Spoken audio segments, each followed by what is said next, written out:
Good day, guys. Think you need a heavy framework to use a real database this year, and it's vanilla HTML that's faster than ever.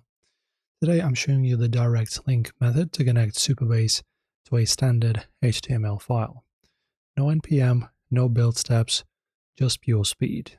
Let's get your data live. And first, we need to bring the Supabase brain into HTML.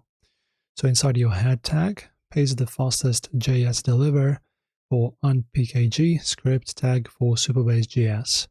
This gives your browser the Supabase object globally. And then move of this here, make sure you use the type equals module script for your own code. This allows you to import and export directly in the browser, keeping your logic clean and modern without a bundler.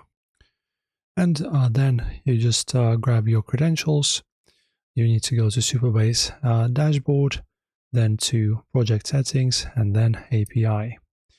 After that, just copy your project URL, and that anon public key. Inside your script, you can call supabase.createClient, and the pro tip, immediately enable the row level security in your dashboard.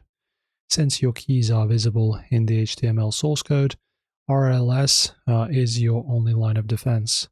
Without it, anyone can inspect element and wipe your database. Set your policies first, then start querying. Your HTML file is now full stack powerhouse.